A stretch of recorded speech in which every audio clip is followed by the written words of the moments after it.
Through a Scottish Prism, the programme that is unapologetically pro-Scottish independence and anti-Westminster rule. Everything we say here is viewed through a Scottish Prism. Brought to you by Barhead Boy. Hey folks, welcome back to Through a Scottish Prism. It's been a week since we had our last wee chat, and here we are again. I'm talking to you today from Dubai.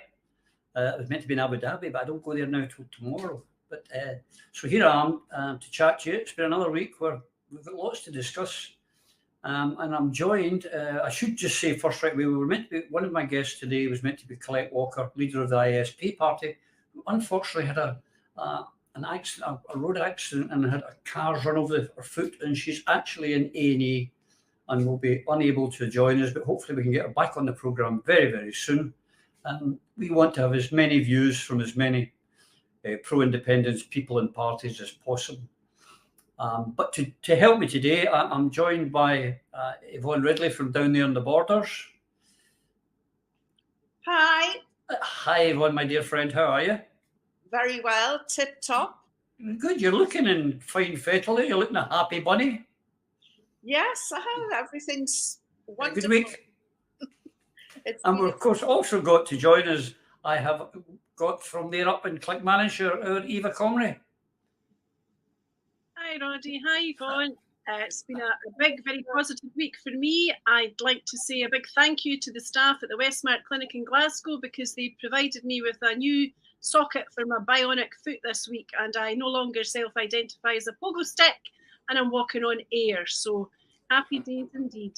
Excellent. Well, I'm sorry, we're also meant to have our friend Phil Boswell from Seoul, but unfortunately he has been delayed. He may join us, we don't know. We'd like his input.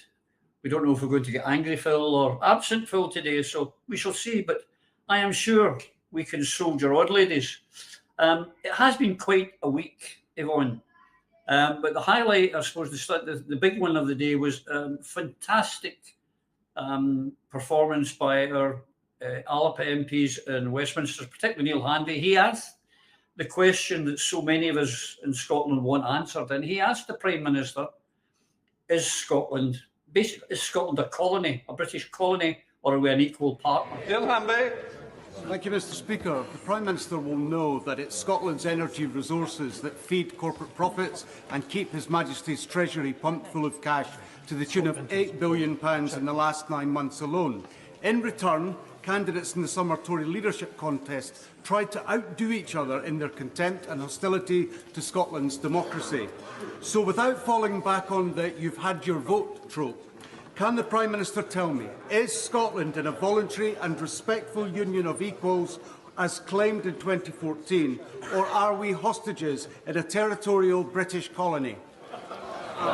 Minister. Mr. Speaker, what people across Scotland rightly want to see is both their governments working constructively together to improve their lives. That's what we will do on this side of the House. And part of that is actually supporting Scottish energy producers, which he is right, have a vital role to play in enabling our transition to net zero and improving our energy security. And those Scottish companies will have our full support. Now, it brought gasps from the SNP MPs, and it brought absolute shivering from the unionists. It was quite an intervention, and of course he didn't get the answer. He didn't get an answer at all. No, he really rattled Rishi Sunak. Old Bambi Eyes there was looked more like a rabbit trapped in the headlights as Neil put his question forward. It was absolutely amazing reaction from Sunak, who likes to come over as being Mr. Nice Guy, gentle and polished. But this really rattled him, and it was quite interesting to see because I've not seen him lose it the way he did. I don't know, there must be some sort of trigger that Neil manages to do in Westminster, because I've not, it wasn't quite on the scale of the Speaker meltdown. But Rishi Sunak, as I say, old Bambi Eyes, really was thrown by the question, which makes me think that Neil really hit home. Oh, for sure. But the point was, Eva, that Sunak didn't answer it. He came out with just some standard, as I wrote about in my blog article this week. And Hoyle, the speaker, didn't interject and say, Prime Minister, could you answer the question? It's a load of nonsense. He was talking about, well, companies in Scotland and this, that, and the next thing, and we'll support them and we will work closely with the Scottish government. But very good. Answer the question. They didn't want to answer it because telling the truth or telling a lie was going to trip them up. Well, yes, indeed, and it's abundantly clear, as Yvonne said, that Neil Hanvey's great question and his style of delivery very much touched a nerve, a raw nerve, on the Prime Minister, but it also touched the nerves of the SNP because some of their MPs were most disgruntled that this position had been put. They were insulted at the very suggestion that Scotland might be a colony. So, Roddy, you know that I like to read and I recommend some good books and I like history and I'm a great fan of the comprehensive education. So again, here's some education for my good friend Pete Wishart and his pals in the SNP. There's a bit of geography in here and a bit of history. This is from the website of the National Trust for Scotland, and it's about a place near Ardersier called Fort George. And it's an item called a statement of significance in relation to Fort George and what Fort George means. Fort George, the finest example of 18th century military engineering in the British Isles. The artillery fort was begun by the government forces of George II in 1747 in the aftermath of the 1745 Jacobite uprising as they tried to enforce order in the Scottish Highlands. So there you have it, proof positive of active army bases and military installations installed in Scotland by the British government to quell the rebellion within Scotland. If that is not the beginning of the definition of a colony, what is? Oh, well, absolutely. Yvonne, Eva's touched on here, our friend Pete Wishart, who I've invited onto this show on several occasions to debate these things, and that is still an open invitation. He got very upset about it. How dare we call it Scotland? You'll cost us independence. You can't go in the doors and tell the people of Scotland they're living in a colony. You will cost us independence. So I tweeted to him and said, well, if we're not a colony, why do we have to ask our equal partner for permission to hold a referendum? Why do we not choose who can emigrate in here and who cannot? Why are we not in the EU if we're not a colony? We voted to remain in the EU. Why are we out if we're not a colony? He didn't reply, of course, but it's true. Well, I have yet to meet Angry Pete. I first heard about him when I was involved in a little spat on Twitter, and I went to look him up because he'd been mentioned to me by somebody else. And I couldn't look him up because I'd been blocked. And I thought, well, I don't even know who you are. And then I had to Google him and find out he's some sort of aging folk singer or some such thing and turned politician. And I would love to meet him personally. He's obviously a man burdened greatly by his own self-importance. Because I do get sort of photoshops of his rants, and he does seem to be rather an amusing, entertaining character. So he should come on to Prism, and he's I think he's the one who wanted the deputy speaker's job. Correct. A couple or so years ago, and he really seems to have been seduced by all the trappings and theatre that go down in the House of Commons. But if he is watching this, and I apparently he does monitor all things Alapa. Pete, don't be shy. Come on board. I wish he would, but that would take courage, and it's something that's very lacking in that man. He boasts, Eva, about being 21 years down there. And you say, well, what have you done in the 21 years to advance our cause? Again, he doesn't reply. He blocks. He's got more pro-independence people blocked than are in the Yes movement. It's incredible. But isn't that the problem with the SNP in Westminster and also in Holyrood? That they boast about their longevity, and we've had the First Minister talking about the number of British Prime Ministers that she claims to have seen off. And I think that what we would take out of that is that thus far, the new SNP have actually failed in their principal mission, because their principal mission is obviously A, to gain independence, and B, to further all Scottish interests. So in relation to gaining independence, clearly they understand that we're a colony, and that's why they've gone to the Supreme Court with a begging bowl, because were we not a colony, we would have had a referendum by now. We might even have had a supermajority to enable us to head towards a form of UDI. We could have an application made to the UN. There's a whole lot of stuff that we could have done if we had SNP MPs and MSPs who were spine full as opposed to spine less. And I think that we see the evidence of this unfolding, unfortunately, practically daily now, where what's happening is it's not Scotland's interests that are being promoted by the SNP at Westminster, it's the interests of the SNP that are being promoted. We saw that in some of the debates this week.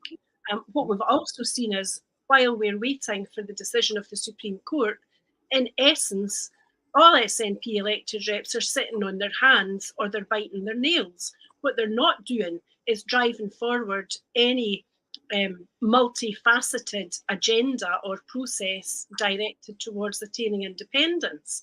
All eggs are in one basket. And for a political party in government that claims to seek independence, to actually hand the powers of that over to the Supreme Court in London seems to me to be akin to shooting off both feet. So I would like to see some real action, the fulfilment of the promise that Kenny McCaskill spoke about the other day, made by Nicola in, was it January 2020? We will have a constitutional convention. Yep. There is no reason why the Constitutional Convention shouldn't happen and happen now. There's plenty of time for her to get that done. She could have that up and running. It could meet half a dozen times before Christmas. They could be meeting regularly in advance of the Supreme Court decision to plot the path towards independence. That this has not been done is yet another broken promise, and it's why they get the accusation levelled at them that they are just riding the gravy train, or as one of their aides put it, the gravy bus. They won't do. And the people of Scotland are waking up to that. More and more we in Alba are getting messages of support from people that you wouldn't believe had come our way, having been dyed in the wool, red hot SNP supporters, even through last year and earlier this year. Because people understand that the SNP's priority just now doesn't seem to be anything other than promoting their longevity and do some more record breaking. Whether that's front page news on the National or another I can exclusively reveal will remain to be seen. Yeah, it's Eva's right, Yvonne. The Constitutional Convention could be there tomorrow, but that would mean working with the Alapa Party, with the ISP, why we wanted Colette on here today, with the Yes movement, with all under one banner. And Nicola's not for working with other pro-independence parties or organisations, but she did say, I will work and try and have a great relationship with the Prime Minister Sunak. She's wanting to have a relationship with a Tory Prime Minister in England at Westminster, but she doesn't want to have anything to do with pro-independence parties or people. It is a funny position for a so-called pro-independence movement. Yes, I mean, Sturgeon has criticised and ridiculed the MPs that have come after Cameron the likes of, Theresa May, Boris Johnson, Rishi Sunak, and Liz Truss. Nearly forgot about her. Remember her? And she's ridiculed them all. And I just think, yeah, you can stand up and say, I've got rid of all of these people, but what have you done? Alex Salmond, with half a dozen SNP MPs, got us a referendum in 2014. Yeah. She has MPs coming out of her ears. And as I say, all of these foolish prime ministers, but she hasn't been able to get us a referendum so far. And so, they're not that stupid, are they, Nicola? Because they're the ones who are running circles around her. I mean, with Liz Truss being elected on a platform from the Tory faithful by saying, oh, I'll just ignore the First Minister. And it was the one thing that she kept her word on, and she did ignore Sturgeon during her brief tenure in number 10.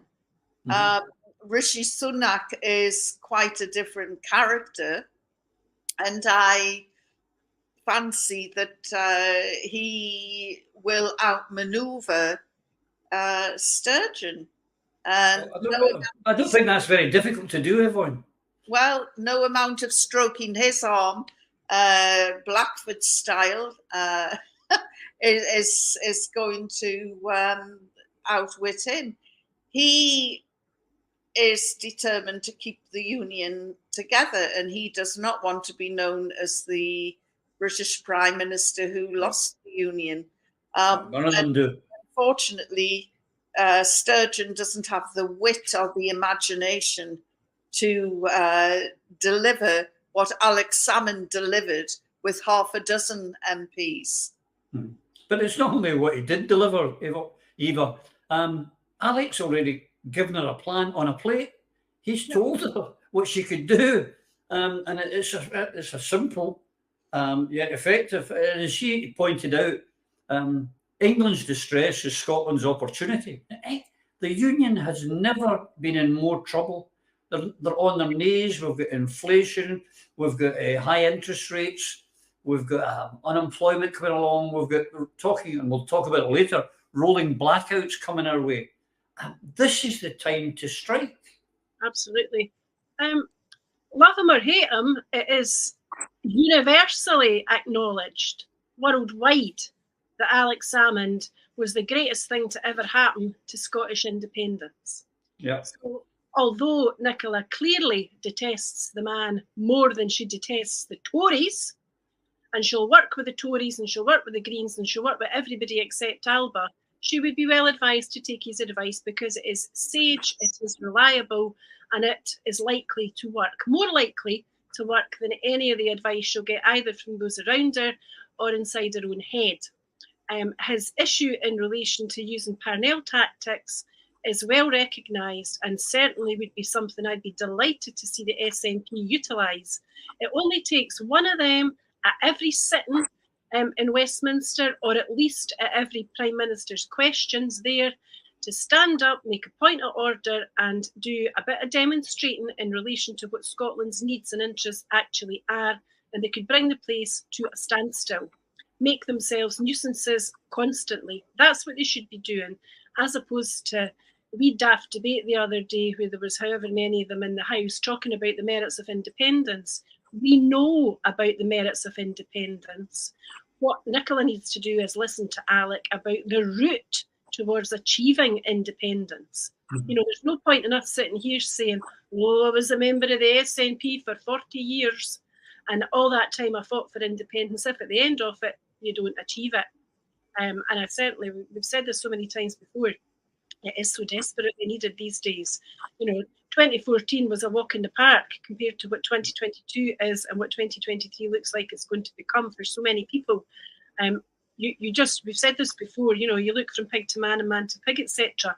But look at the scenes unfolding in Westminster, and our SNP MPs who are there are pitiful in the context of attempting to achieve anything for Scotland. There's a couple of admirable exceptions, but most of them really need to get out of there and get back up the road and start fighting for independence in a Scottish context and look at these things, as you say, Roddy, through a Scottish prism, as opposed to thinking that they're down there with the big boys in Westminster, the mother of all parliaments, making a name for themselves. They're down there to take us out, not settle in. No, correct. You're talking about Parnell tactics. Well, this week it wasn't a Parnell tactic, but we spoke about it earlier. Neil certainly threw a hand grenade in, and it's had reverberations, Yvonne, up in Scotland. People have looked up and gone, you know what? He's right, you know, the Billy Connolly moment. And that is what we have to do. He was right. We've got to disrupt. We've got to ask the killer questions. We've got to make it as uncomfortable as possible for those down in London who think they can just stand in our throat. Well, I was just thinking before, if we had got the referendum through in 2014, I think I'm very confident that we would be sitting relatively secure now. We wouldn't be lying awake, worried about energy bills. In fact, we'd probably be more concerned at the tens of thousands of English refugees wanting to come into Scotland to escape the nightmare that is Westminster. But unfortunately, we didn't get that yes vote through. And we are where we are now, hanging on Nicola Sturgeon's attempt to get a referendum through an English court. We've got more chance of seeing the Pope's privates than that happening. And, I would love to be wrong. I would love to be able to turn around and say, yay, Nicola Sturgeon, the woman who delivered a referendum.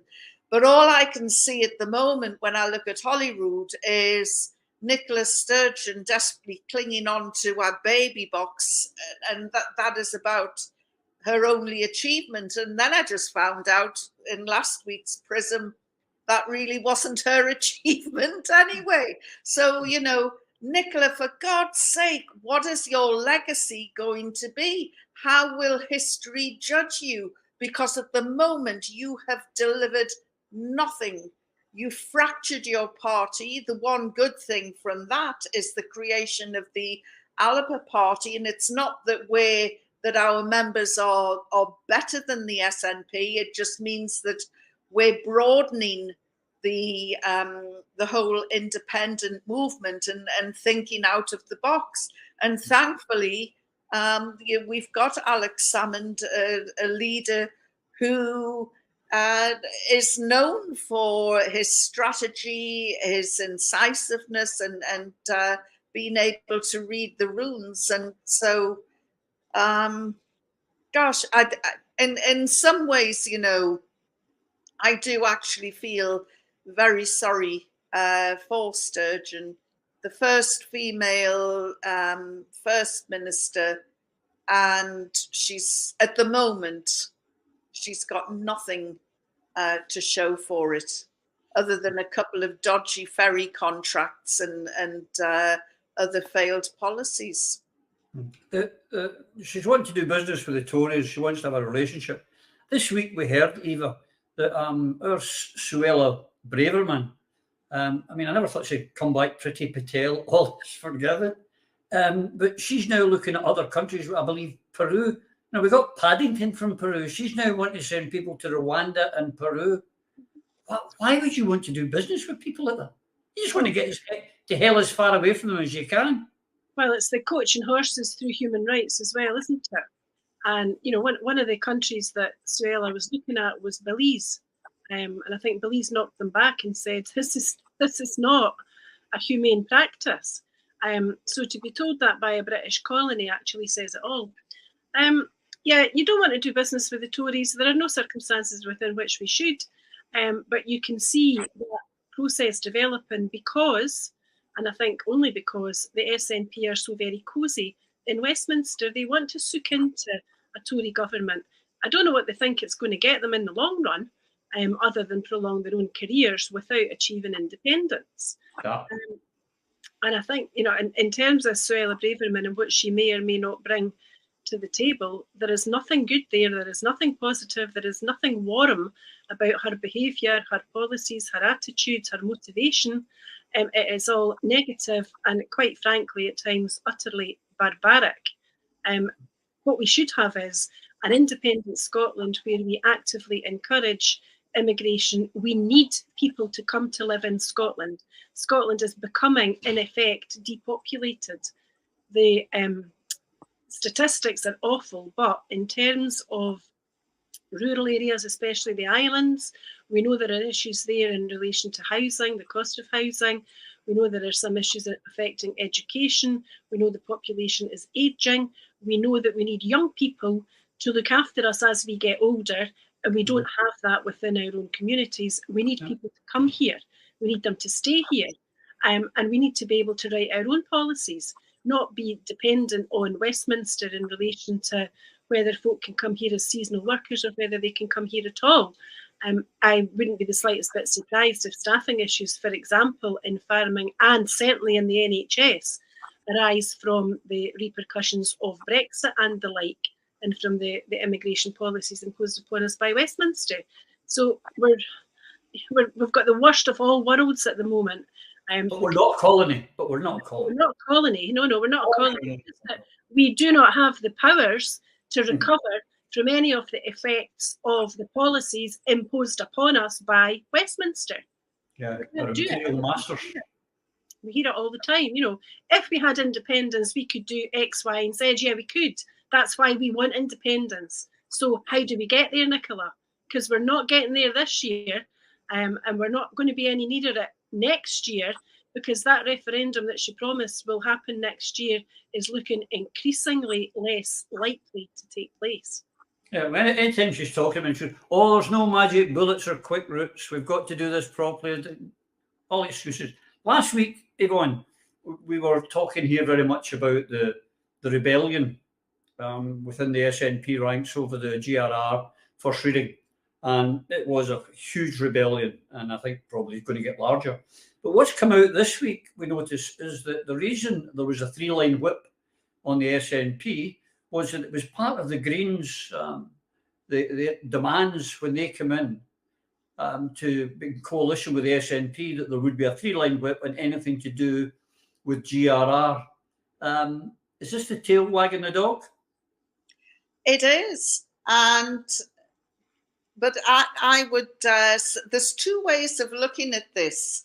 What the Greens, the Scottish Greens, which are quite different in makeup to the English Greens, who are nice and cuddly. But what this shows is that you don't need a whacking great majority to have an impact. And as small a presence as the Greens have in Holyrood, it's just enough to give the SNP the majority it needs to get through its legislation for the term. So obviously the Greens have put their boot on Nicola Sturgeon's neck and said, no compromise, this is a red line, GRA reforms must go through or else. And so because of that, you've got to whip all of your MSPs. Now, this shows the power that a small party can have. And I'm saying that for those who tune into Prism and say, oh, you know, what's the point of voting Alipur? They can't make that much of an impact. Well, actually, what we saw with the GRA shows just what an impact a small presence can have in Holyrood. Neil Hanvey has shown us what one man can do in Westminster. So don't be deterred. You know, if you see Alipur on your voters list for whether it's council, Holyrood or Westminster, put your vote with the party, because great things can be achieved or even bad things when you look at the GRA. But, you know, things can be achieved by a tiny minority. And the Scottish Greens have their teeth sunk into Sturgeon and any resistance she shows, and they crunch back at her. And of course, now she's in this dilemma where she's just had the biggest rebellion in the history of the SNP through her bonkers GRA reforms. And what is she going to do in the future? Because if she doesn't do as the Greens tell her, she will lose her majority in Holyrood.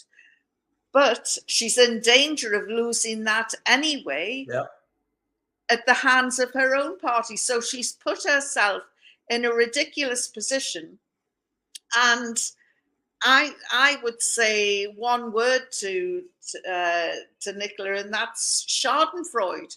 Because if she had not been so arrogant as to tell people vote 1 and 2 SNP, if she just conceded vote 1 SNP, vote 2 Aliper, she would have had, or ISP as well, she would have had a majority through independence-minded parties. And the Scottish Greens are not independence-minded. Their priority is appeasing and pleasing this tiny group of trans activists.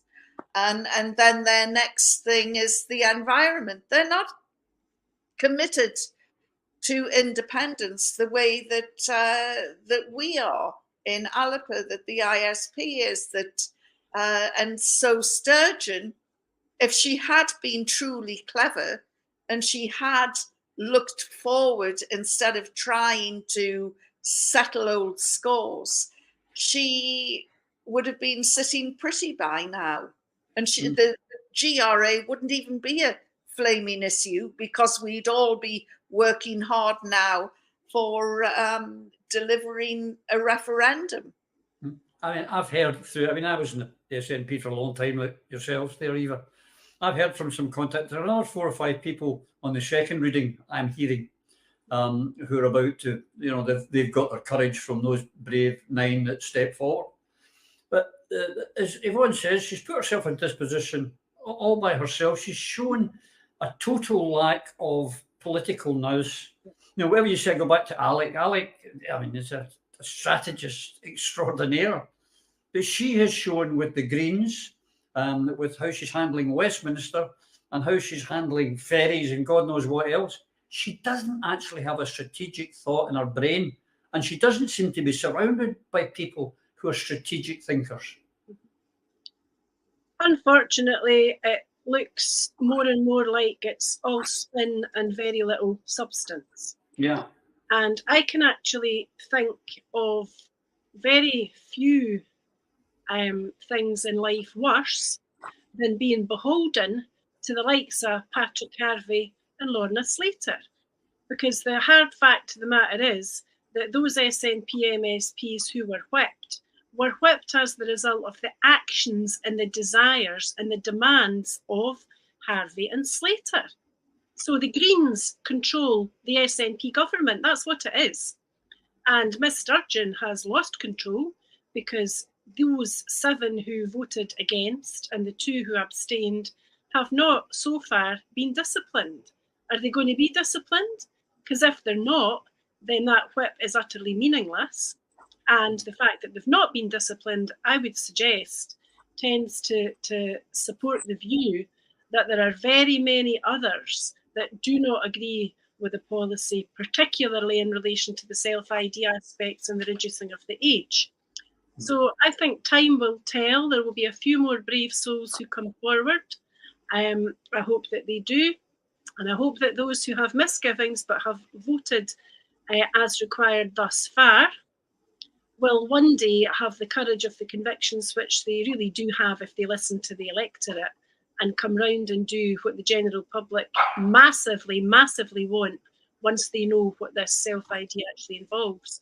and get short of this bill and actually call the bluff of the Greens and tell them to go and get knotted. Because they really have no place in the government of this country. They were elected with very few votes here and there, and they're representative not of the vast majority of the country who want to see independence as the priority, and these other things can be left till later on if required, but they're certainly not welcome policies at the moment. If you look at politics, Yvonne, I've forgotten his age, Geoffrey Howe, who was the Chancellor for Thatcher, his resignation effectively triggered the end of Mrs. Thatcher.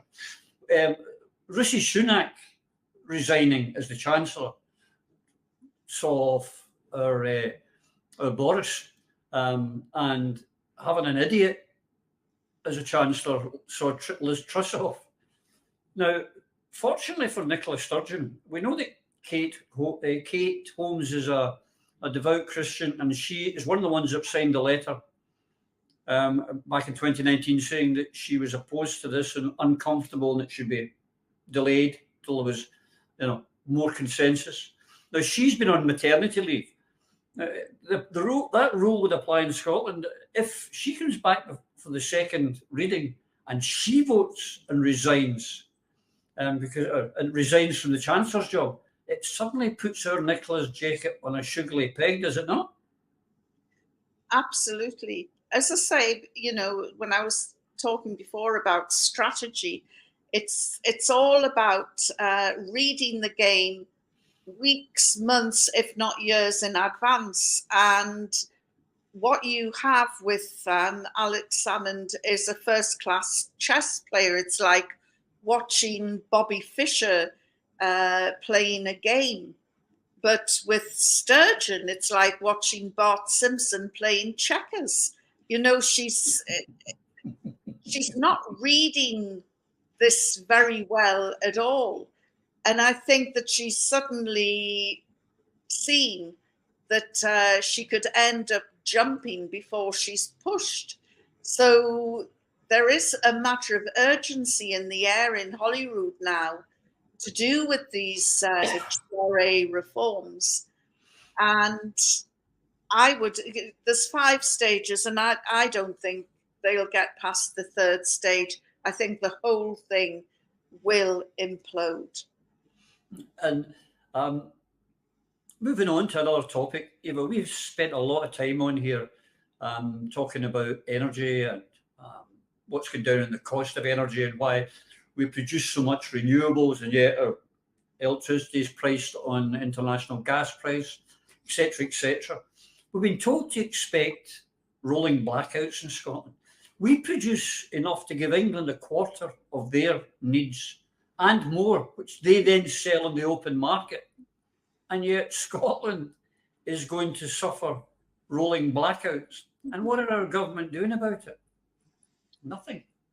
Well, Roddy, you and I remember the 70s, and we remember events like the Dustman strike and power cuts and the 3-day week and the telly going off at 10:30 and what have you.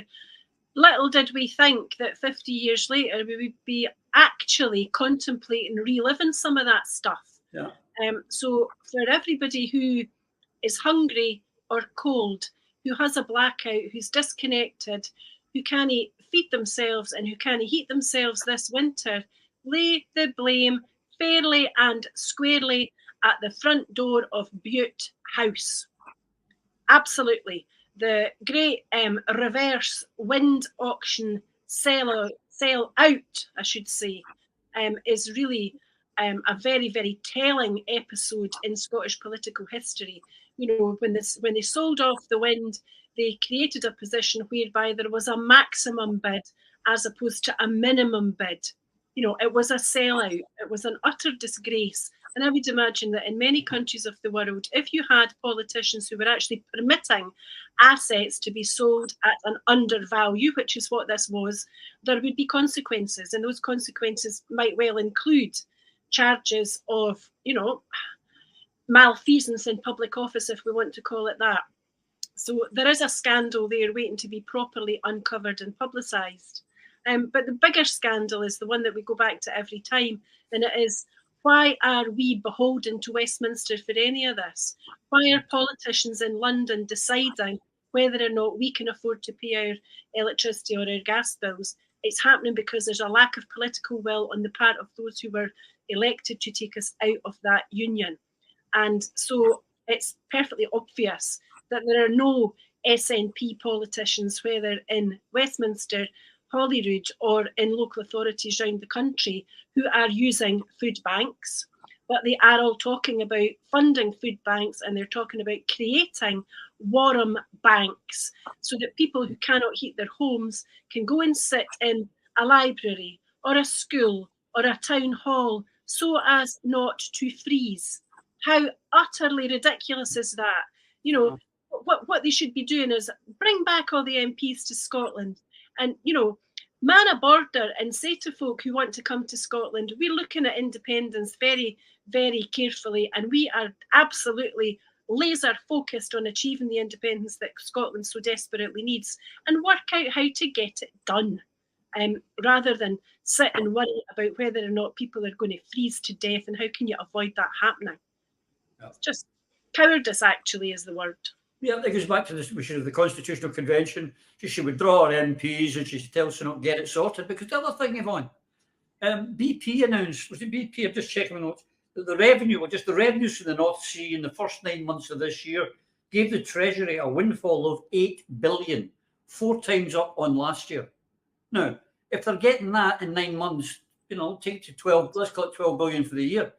If I was Sturgeon, I'd be demanding some of that to give, to reduce the bills in Scotland. As I said before, imagine if there hadn't been the vow and project fear, and that we were living in an independent Scotland now. From 2014, we're now, you know, we'd be 8 years down the line. We'd very likely have our own currency, our own emergency funds, to deal with a looming recession. We wouldn't have flogged off the energies at a bargain basement price. And I think that we would be in a much better position now to deal with the recession that is going to sweep the world, because it's happening all over. We would be in a much stronger position. But what I would say to people is, let's get angry. The people who've shown us the way right in front of our eyes, and we, for some reason we haven't noticed it, are the people who promote solidarity and unity. And I'm talking about the trade unions. They're the RMT, have just suspended their strike action because the rail companies are now realizing something very basic. You can't operate without a workforce. And if the workers go on strike, then you can't operate at all. So they've gone back to the table, cap in hand, to the RMT, and they're wanting to resolve this now. This is something that we should be looking at as an independence movement, going to all of the unions and hold a general strike in Scotland until we get what we want, which is independence. And that is how you do it, not going cap in hand to a bloody English court that's going to stick 2 fingers up at the end of the day. And this is what we need to do. We need to get angry, because there is just heartache and heartbreak waiting down the road after all these years under Tory rule. And people are going to die this winter. If they're not dying of starvation, they're going to die of hypothermia. This is the 21st century. It should not be happening. We need to get angry. We need to really grasp the nettle and go for independence. And don't ask for it. demand it. Yeah, you're absolutely right. I mean, I saw Mick Lynch on the television talking about we have to win this week. You know, they're talking almost the way that NATO are talking about the Ukrainian war. And what Mick's saying is we can't lose this, and we have to win every dispute, and we need unity. And that's what we need in Scotland as well.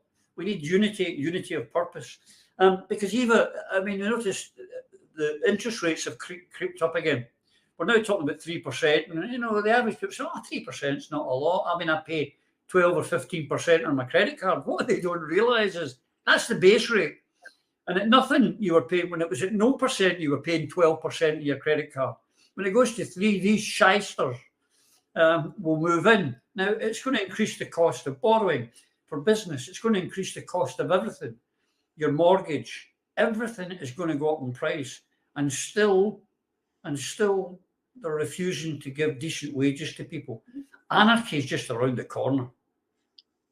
Well, I don't think anarchy is just around the corner in Scotland, because it seems to take the Scottish people far too long to waken up to reality. And I really wish that they were better informed and better educated about what does lie ahead. In the real world, the issues in relation to inflation and interest rates will bite dramatically, even more than they already are. Food inflation is well into double figures. So we're not seeing just shelves that are at times bare. We're seeing produce that we actually are beginning to not be able to afford to buy. And therefore, food bank usage is going up. But food banks are running out of food because people are not donating to them the way they used to, because they can't afford to. So so the people that would have been able to donate in the past are now struggling themselves. And so there is, really quite a horrible reach in terms of the impact of rising prices across the board, whether it is your mortgage is becoming too high or your fuel costs or whatever it is. But where there are serious problems for Scotland actually is that if you look at the areas of responsibility of Scottish Government ministers, there is not one department that functions competently the way that it should. And it pains me to say this, but there are problems in every area of Scottish public life. We know that the NHS is struggling very badly, especially in relation to accident and emergency. And by no stretch of the imagination is this a criticism of the staff. This is my criticism of successive Cabinet Secretaries for Health, including the current incumbent. They took their eye off the ball, and they've kept it off the ball for so long that there are areas of crisis practically everywhere in relation to staff shortages, waiting times, operations, etc., etc. We know there are problems within the police force, there are horrendous issues in education, and in respect of the justice system, dreadful figures in terms of delays in prosecutions, or statistics where, for example, violence against women and girls rarely leads to a successful prosecution within a reasonably short period of time. Everything appears to be doing very, very badly, and this is all on Miss Sturgeon's watch. She has got to get her government whipped into real action. Otherwise, the very, very, very depressing times lie ahead. Too much want and too many demands on a limited budget. And all of these things can be best addressed with independence, which is why that should be top of her agenda every minute and every waking hour. Exactly. Yeah. But as we discussed last week, her problem is her whips are not up to the job, or they wouldn't have had the rebellion that they had. And that is the problem. Too many, shall we say, incompetence. Nearly used a bad word there, everyone. That would have been wrong. But on this poverty and everything that's going wrong, one of the things that's been going on in Glasgow is this heartbreaking sight of people turning up to get fed every day under the Highlanders umbrella, and they're desperate for premises, and they've been offered somewhere that was totally unsuitable. But Glasgow, my city of birth, we know there's got to be suitable buildings somewhere in the town centre where we can get these people in and give them a warm meal and give them a bit of heat. Surely to God, the SNP local council and government can get together and get that sorted. It's not difficult. No, not at all.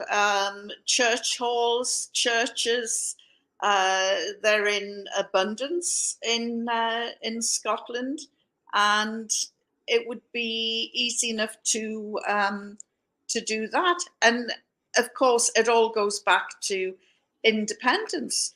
In an independent Scotland, we'd still have an armed forces, but they could be used for good. They could be used at the moment for running soup kitchens, for providing food for the needy and the hungry. You know, we could deploy them in the same way that the UN peacekeeping forces go overseas and into areas where there's a humanitarian crisis. It all goes back to independence. And as long as Nicola Sturgeon is belly dancing to Downing Street's tune, they are going to own her, set her up to fail, and that is exactly what's happening. She would actually look good in an independent Scotland, because then we would be in control of our borders, in control of our currency and the banks, and we would be the authors of our good fortune in an independent Scotland. But at the moment, we're like the organ grinder's monkey. It's awful. I don't share your enthusiasm that she'd be doing well. She doesn't fill me with any kind of confidence. Everything she just turns to shit. It really does. Everything is in a mess. But there are people, I believe, that could sort that out. Time's rattling on as always. I'd like to go into something I need you to explain to the viewers, Eva. I noticed you were covering it on social media, and I'm totally confused. And this is about the chap with the knife, the flasher, who went to court twice in the one day to the same sheriff and the same PF, Procurator Fiscal, once as a man and once as a woman. Tell me, how can that happen? Well, why did it happen? And surely there's something not right there. Can I say a wee thing there about Homeless Project Scotland that you were talking about there, though, Roddy? They're a registered charity, so they're able to be found. They have a website, homelessprojectscotland.org. They also, in addition to feeding 300 people a night now under the Hielanmans umbrella, they also run a 24-hour homeless telephone helpline. So it's well worth doing a bit of research and supporting their position for permanent premises. I hope to get them on here one day. Turning to the question of the person who appeared in court, the person was on 2 different summonses, and one of them, his name I think was Alan, and the other one, his name was Alana. I'll probably get into trouble now for saying his. So they appeared in court with these 2 summonses, and the sheriff and the Procurator Fiscal referred to the person throughout as being female and used she, her pronouns. And this, I think, was a case of self-identification. But self-identification is not the law. Not yet. So this person was being referred to as she, I think, as a matter of personal choice. In effect, it's enforced speech, enforced beliefs, enforced pronouns, and a sheriff and a fiscal are complying with it. I don't think that they need to. I think it is highly embarrassing. It makes a laughingstock of Scotland once more, and it's a set of circumstances that beggars belief. But the position appears to be that the second set of offences, where the person was charged as female, occurred after they had decided to self-identify and begin transitioning. So they claim that they have the protected characteristic of gender reassignment on the basis that they have embarked upon a process of gender reassignment. So that's what I think. It's an absolute nonsense. There's another case, Yvonne, in Norway. I don't know if you saw this. And another reason I was hoping Colette was going to be on here, Colette Walker, who is, of course, registered blind, has an autistic son who's non-verbal, etc. And she is a genuinely disabled person with a disabled child.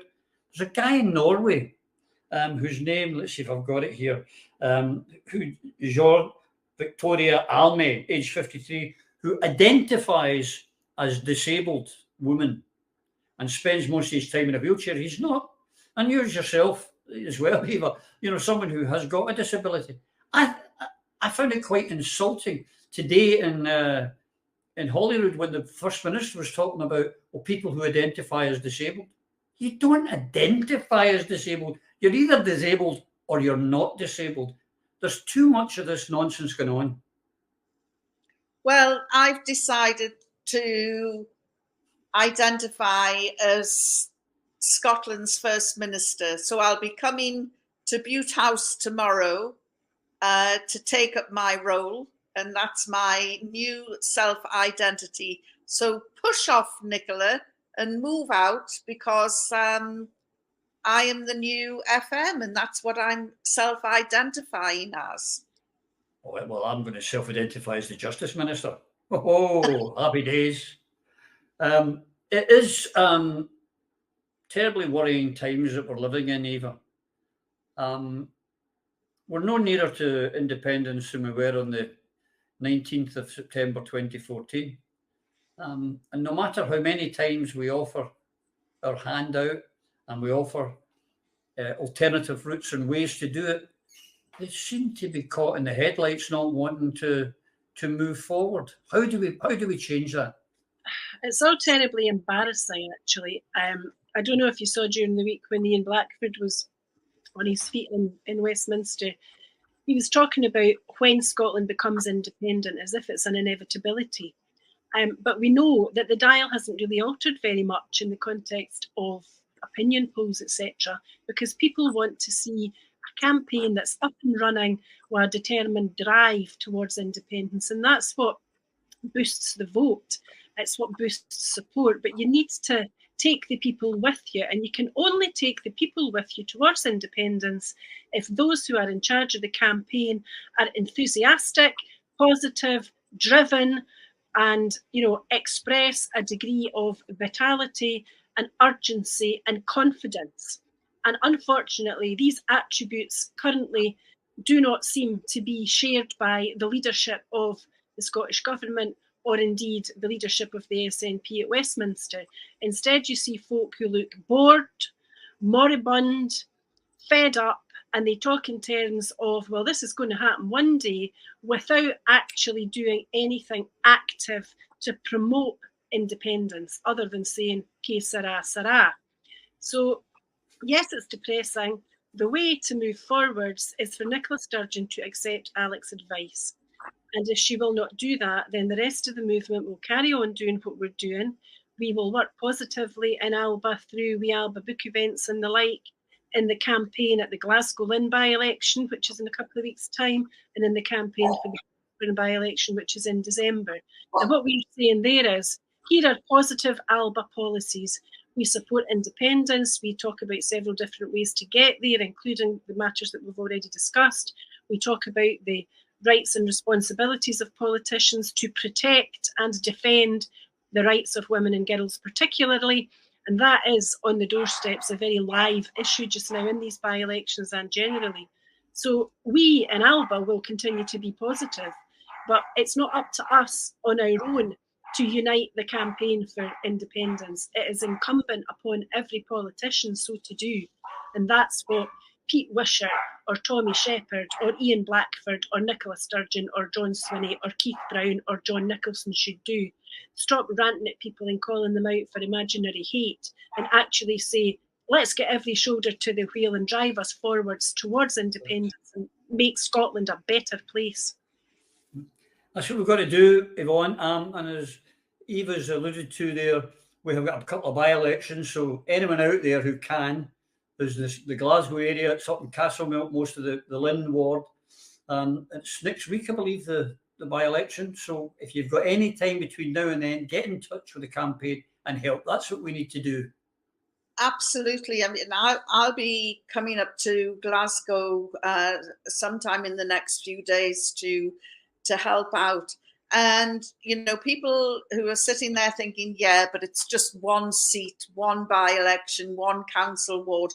I promise you this, the first Alba victory will really cut deep and send shockwaves all the way through to Holyrood and right up into Bute House. because, we've got our two heroes down in Westminster at the moment that are making all sorts of shocks. In fact, I would think that the Westminster Speaker is still being counselled after he had ejected Neil and Kenny out of the House of Commons. So these are council seats. They might seem small, but do not underestimate them. If you can at all help, if you can leaflet, if you can get votes, if you can push leaflets through the door and get people to vote for, we've got two excellent candidates in those two seats. Go onto the Yalapa website and find out how you can help, because this is the start that we need to go to the next level. You've seen what the guys have done down in Westminster. Let's see what we can do in our own backyard. Hear, hear. So there we go, folks. Always like to end with a wee bit of housekeeping. We will be back next week. I am trying to get Homeless Scotland on to speak to them to see what we can do to help and assist them in any way, shape or form. I remember back in 2014, do you remember when we were collecting for the food banks, when we had rallies in Freedom Square, etc.? People arriving with bags of messages to help out. We've got to find ways that we can help. And I know it's tight. I know everyone's having a hard time out there, but, many a mickle makes a muckle, and every wee bit we do helps and helps our people. And that's what it's all about. It's about helping our people. Ladies, I thank you. Phil's obviously never made it. I should maybe phone around bars and Seoul, see if he's got someone lying in the corner. And to Colette, I hope, it's not too bad. Your foot's okay, Colette, and we'll get you on here very, very soon. And for the rest of you, please, take care. Through a Scottish Prism. Brought to you by Barhead Boy. Through a Scottish Prism, the programme that is unapologetically pro-Scottish independence and anti-Westminster rule. Everything we say here is viewed through a Scottish prism.